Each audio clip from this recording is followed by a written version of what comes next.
Okay, so it seems that we are live. So, thanks everybody for joining this this first workshop. This is the first day of this online workshop, and it aims to question how you think about goals as a whole, look at the things that are most important to you, and get you to start outlining what things are going to make the most difference to you, what maybe some of your existing goals are and the plans that you've made to go after them, and also to help to refine and improve on those plans to help you have the best chance of getting what you want. So we'll start by looking at how to identify your most compelling goals. Okay, before we get to that, I just wanted to look at goals as a whole and look at the principle of goal setting, and just to sort of set your mind at rest a little bit as to the effectiveness of it. I'll just take a few minutes to go through a few things in terms of why goals work really well and how they've been backed up by many decades of research through very reputable university and academic sources. So I thought I'd put up a quote here. So there's a chap called Rob Brilla, who is the HR magazine's most influential thinker of 2016. And Rob is very high up in the Institute for Evidence-Based Management Research. Okay, and if something isn't evidence-based, he will discount it and almost tell you to completely shy away from it. And he says that evidence for the basic principles of goal setting is strong and plentiful. Studies conducted in many settings across many occupations have replicated the basic findings. And as evidence for HR practices goes, it just doesn't get any better. Here's a practice that actually really works.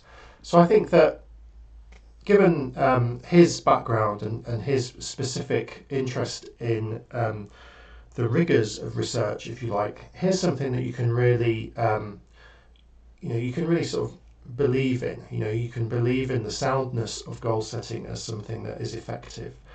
And I also wanted to look at what life is like with and without goals, if you like. So you can argue that without goals, you don't really push yourself. You stay in your comfort zone, whereas with goals, you're pushed to new heights of achievement and effort. Without goals, you're more likely to fear failure, whereas with goals, you take more risks and do things in a more innovative manner. Without goals, essentially you're aimless. And a really good analogy for this is to think about life as a GPS system. So imagine if you set off in your car on a 200-mile journey without having looked at any maps and without having programmed in your GPS at all. You were just going to set off in the general direction and see how you got on. Whereas if you went with a GPS, you'd have a much better idea as to the best route to take, the potential obstacles in your way, whether it was going to help you get down some shortcuts or avoid a traffic jam or an incident or something. And you would be much more informed, and you would have a much better chance of getting to your destination in an effective, efficient manner. And you can look at goal setting as a very similar thing. By taking the time to really plan out your goal and thinking about it in detail, you have a much better chance of getting to where you want to get to in a shorter, more efficient, more effective time frame. And you can also look at, without goals, you essentially don't get what you want and you don't see what's possible because you're not really stretching yourself and you're not really looking at what you could potentially achieve. You don't even see what might be on your horizon if you set goals, if you set your mind to something. Whereas if you do set goals, you've got a much better chance of getting what you want and a much better chance of being ambitious and almost realizing your full potential. And as a result, without goals, people end up getting frustrated and they stagnate. Whereas with goals, people have much more freedom because they can achieve the things that they want to achieve, that matter to them, that have meaning to them, and they keep growing. They keep learning, they keep pushing themselves, they keep achieving things. So I'd argue that it's it's a no-brainer really to use goals to achieve more, to get you where you want to be in life. So let's look at I'd also argue that everybody has goals of some sort. Even if you don't think you have goals per se, humans are essentially goal-setting animals. In fact, you could argue that all animals are goal-setting, just to survive. People and animals need to find food and shelter and the necessary things for their survival. Whereas as humans, we're different from animals in that we can choose goals above basic survival. We can choose to achieve things for spiritual benefit, or we want to learn new things because it gives us satisfaction or it challenges us. So this is the difference. We can choose goals that are above our basic survival, that will get us to a higher level in life than we might normally be. We can really raise our standards and achieve things that are much more ambitious in life. So there are many things that you can use goals for as well. So you can use goals to things like make progress at work. You can use them to launch your own company if you wanted to become an entrepreneur or something. You can use them to achieve financial security if you need to earn a certain amount of money, or have a certain amount in the bank, or maybe put some money towards your pension. Or things like put money towards going on holiday, or buying things that you want, whether it's material or whether it's something else. There's the common fitness and health goals. I've got a few of these. Want to get fit and lose weight over the next 6 months. You might want to improve a relationship, whether it's family relationship or friendship relationship. You might want to learn something, which could be a language, or it could be a new skill or something. And ultimately, be who you want to be, especially if your goal is around changing habits. Maybe there are certain things that you do that you want to change and you want to do less of or more of.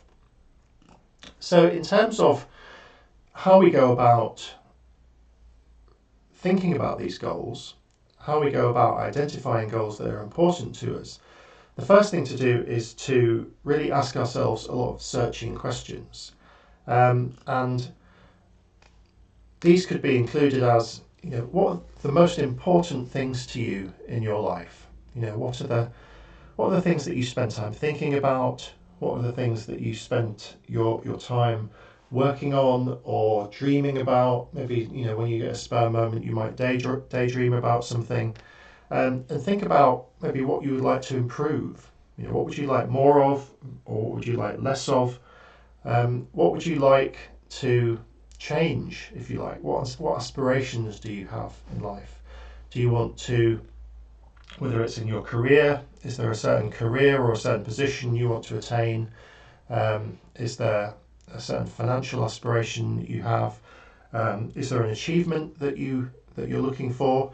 Maybe, as I said, I've got a few fitness goals. So an example of mine is I want to run 10 kilometers in 50 minutes by the 1st of July. So that's an achievement goal for me.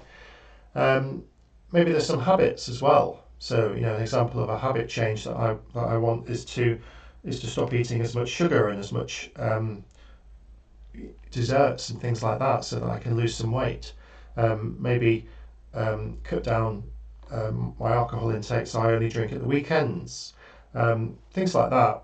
If there's any habits that you're looking to change about yourself. And you can really try and think grand about this as well, and look at how you would like to be remembered. What you would like your eulogy or your epitaph to be, if you like. What's your legacy? We ask this question to a lot of people on workshops, and it's something that really gets them to think big. What is your life about ultimately? What is it that is the most important thing to you? If you had all the time and all the money in the world, how would you spend it? If you didn't have to work every day, if you had enough money in the bank that you didn't have to think about money anymore, what would you do with your time? What are the things that are important to you? What are the things that interest you most? So you can really, think about this as a kind of a bucket list. I'd encourage you to write down many different goals here. Look at every different aspect of your life. Look at every different aspect of things that you want to achieve, things that you dream about, for example, and just write them all down. I'd encourage you to write as many goals as you can. So whether it's 10, 20, 30 or 50, really don't limit yourself to the number of goals. Don't just write 5 and think, oh, that'll do. Really push yourself to think about things that would stretch you, that would be meaningful to you, that would represent real progress in your life, and almost think about things that are perhaps more ambitious than you would be used to. So think about how you would think about your goals if there were no limits, if you didn't really have to think practically about how you would achieve them. I think you should be as ambitious as you possibly can be. So if you've maybe sort of said that you want to achieve a certain amount in the bank by the end of the year, see if you can be more ambitious about it. See if you can double it and see whether that would excite you enough to try and put in the effort to make that your goal rather than half the amount that you had originally. There's a really good quote by Michelangelo who said, "The greater danger for most of us lies not in setting our aim too high and falling short, but in setting our aim too low and in achieving our mark." And I think this is really a really great way of thinking about it. If you set your sights sort of within reach, if you like, you run the risk of not pushing yourself. You run the risk of not stretching yourself to your full potential. And I think that's a great shame in many cases. Whereas if you set your sights really, really high, if you think about, maybe aim for the moon, aim for the stars and hit the moon, you achieve more just because you've been really ambitious. So you could say, an example might be if you have an email list and you set yourself the target of adding 100 new subscribers to that email list by the end of the month. Now that might be a realistic goal. It might be within reach, and you might well achieve it. You'd have a really good chance of achieving it. But if you set yourself the target of achieving 2,000 additional subscribers to your list by the end of the month, it might make you feel a little bit uncomfortable. It might make you really, scratch your head as to how you're going to achieve this. But it will make you try much more innovative strategies. It will make you think outside the box in terms of the approaches that you're going to take. And I would argue that you have a much better chance of achieving more than 100 email subscribers by the end of the month than if you just set that as your goal. And the point is that it helps to stretch ourselves because we reach heights that we thought previously we thought we couldn't reach. So if there's one thing that you sort of take away from this exercise, it's be ambitious about the potential goals that you can achieve. So the next recommendation I'd say is give this the time it deserves, and not just the time it deserves this workshop because I've told you to or I've asked you to. Give it the time that you deserve. The time that you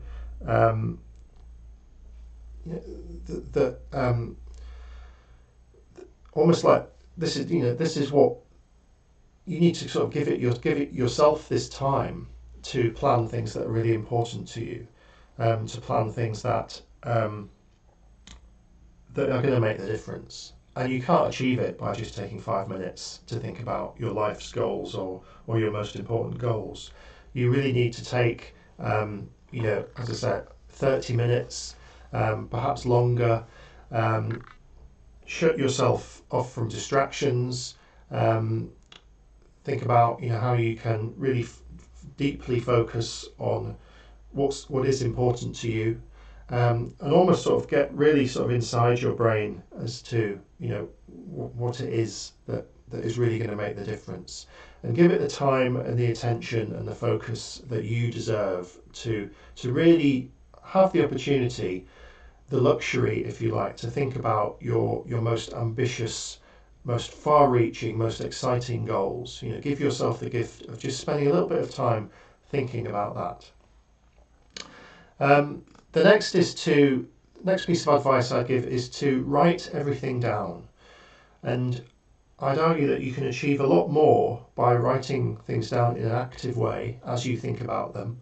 Maybe whether it's writing lists or creating a mind map or writing on a whiteboard or anything, you'll come up with more than you normally would if you just ummed and ahed and daydreamed for a bit, whilst walking around. Or just sitting back and thinking. I'm not saying that that's a bad thing to do. More people should spend more time sitting back and thinking. But actively writing things down will help you, if you like, get things out of your head a lot quicker, and will almost sort of bring to the surface the things that are most important to you. This is an exercise called free writing or brain writing, where you are actively trying to bring forth thoughts that you're having, or thoughts that reside in your head, onto a page, so that you can then see them. And as you start to empty your mind onto a page, your mind will then start to generate new things. And this is often where the most value comes, because it's these new things that are the deepest, most revelatory, most sort of accurate things that mean the most to you, if you like. So that's a really good way to think about doing this, is just to write everything down. Make a great big list, and it can be as messy, as rough as you like. Don't think about making it a work of art. Don't self-censor anything, so anything that comes into your head, write it down. And this will help, as I say, to surface the things that are most important to you, but it will also help you a lot when it comes to whittling these things down into the things that are the most important to you. Okay, so really give it the time it deserves and write everything down as well. There's another piece of research, I think, which I would recommend you think about in terms of following the activities within this group. And it's by a researcher called Gail Matthews from the University of California. And she ran some research on 5 groups of people.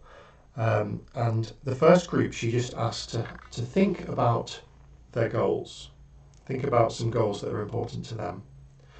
The second group, she asked to think about goals, but also to write them down. The third group, she asked to share to think about a plan for the goal. Sorry, there's a bullet that isn't there. To think about a plan for your goal. Think about some of the actions that you would need to take. And the fourth group, she asked to do all those things, but also to share commitments with others. Share the goals and the actions that they plan to take with friends or colleagues. And the fifth group would do all of those things, but in addition, they would send their friends or colleagues regular updates of their progress over time. And the first group that spent some time just thinking about their goals, were 43% more likely, or 43% of them by the end of the research period had either got halfway to their goal or had accomplished their goal, whereas group 5, who had done all the tasks set by the researchers, 76% of them were at least halfway to accomplishing their goal.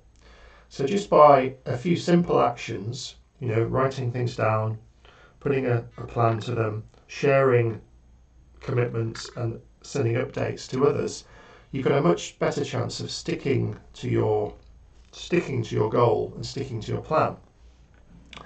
So in terms of how you follow this task within this group, I would encourage you to share as much as possible in terms of commenting, in terms of liking, in terms of asking questions.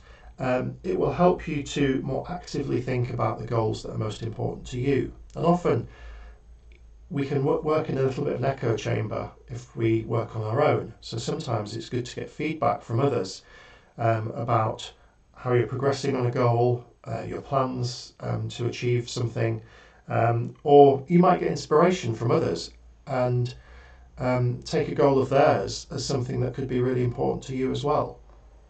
So do consider using this group as a real sounding board, a social exercise, if you like, to help you surface the things that are most important to you and put together the soundest plans for reaching them. If you watch this video, click like just to let me know that you've watched it, and leave a comment, whether it's something that resonated for you the most, or a question that you have as a result, or something else that you would have liked me to cover. I can certainly pick it up in another video. And just as a sort of a final point on this exercise, when you come to choosing the things that are most important to you, when you've got your bucket list, and then you look at maybe picking the 4 or 5 or 6 that excite you and motivate you most, and maybe are most urgent or have the highest priority or potential. Think about how you can, how you can weigh things up between gut feel and between using your head, in terms of the things that are most important to you and the things that you want to go after. And I would encourage you to go with your gut, probably 60%, and go with your head probably about 40%. Going with your gut, something that is really important and meaningful to you, and that you attach some sort of emotional significance to, you're going to have a much better chance of following through on achieving that goal because it matters to you more. So the sort of the feeling goals are the ones that might rise to the top in terms of the ones that you want to achieve first. And in terms of how you're going to, maybe you've got a number of goals that are of a similar importance in terms of emotional or sort of rational thinking, if you like. Think about which are the ones that are the most ambitious and exciting, because again, they're going to be the ones that you're likely to attach more brain power, more innovative, thinking outside the box action to, if you like. So that is another reason to choose things that are ambitious rather than things that you think are achievable. And if you can, choose goals that are easy to break down into stages.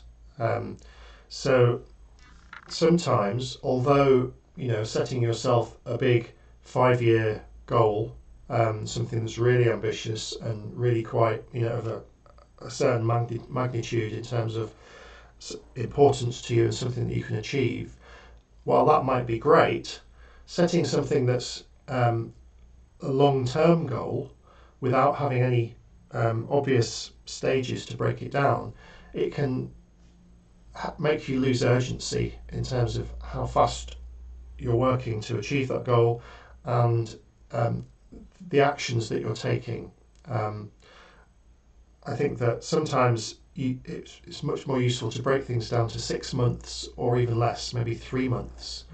So think about goals that you can set yourself which can easily be broken down.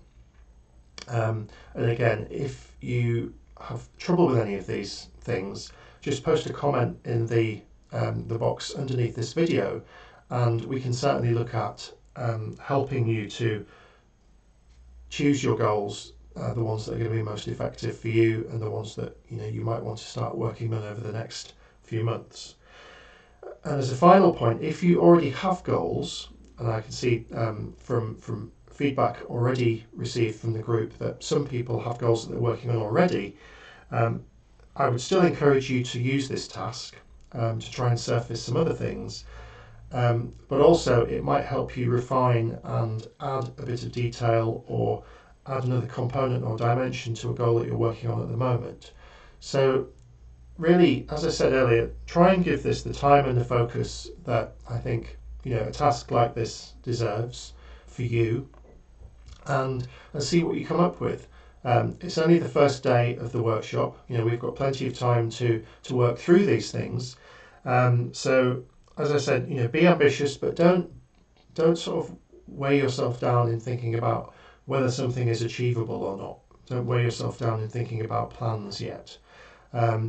Really just use this as a luxury, an excuse, if you like, to dream about things that you really want to achieve, without worrying about how or whether it's possible. Just think about what you want. Have a little bit of blue sky thinking, a little bit of freedom to think about what you want. What is the ideal life for you? What are the goals that will make that life possible? So really set your sights high, have a bit of fun with this exercise, and let's see how we get on.